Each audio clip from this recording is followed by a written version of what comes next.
अब बात करते हैं मध्य प्रदेश की, जहां पर महंगी हो सकती है बिजली। जी हां, 1 अप्रैल से दरें 7.52% बढ़ाने की तैयारी है, जहां विद्युत नियामक आयोग ने बिजली कंपनियों की याचिकाएं स्वीकार की है। आपको ये भी बता दें कि 24 जनवरी तक विद्युत नियामक आयोग ने आपत्तियां बुलाई थी, जहां पर बिजली कंपनियों ने 4107.18 करोड़ का घाटा भी दर्शाया था।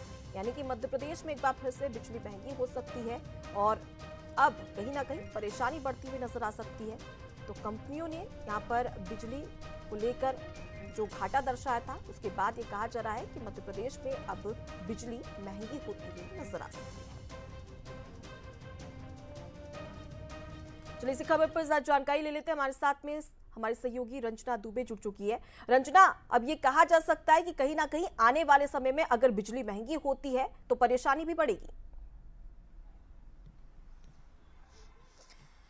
जी अनुपमा, बिल्कुल सही कहा आपने, क्योंकि अगर जो टैरिफ है वो बढ़ाया जाता है तो जाहिर सी बात है कि इससे लोगों का एक और महंगाई का झटका जरूर लग सकता है। क्योंकि अब जो बिजली कंपनियां हैं वो दर बढ़ाने को लेकर, जो टैरिफ बढ़ाने को लेकर लगभग अपनी तैयारियां पूरी कर चुकी हैं और उन्होंने इस बात को लेकर विद्युत नियामक आयोग में भी जो एक याचिका दायर की थी, जिस पर लगभग सुनवाई होनी है और दावे आपत्तियां लेकर वहां पर जो कंपनियां हैं वो पहुंचेगी। क्योंकि वो लगातार ये दर्शा रही कि जिस तरीके से टैरिफ अभी है वो लगातार कंपनियों को घाटे में पहुंचा रहा है और इसी को देखकर जिस तरीके से नफा नुकसान की बातें उनकी तरफ से कही गई हैं और यही कहा गया है कि अब जल्द से जल्द वो 7.52% जो टैरिफ है उसमें बढ़ोतरी करना चाहते हैं। अब देखना यही होगा कि जब सुनवाई होगी उसमें क्या कुछ जो विद्युत नियामक आयोग है उसकी तरफ से क्या कुछ कहा जा सकता है और क्या इस बात पर सहमति बनती है। लेकिन अगर ये टैरिफ बढ़ता है तो जाहिर सी बात है कि जो लोग हैं उनको महंगाई का झटका, यानी बिजली के बढ़े हुए दामों का झटका अब लोगों को लग सकता है।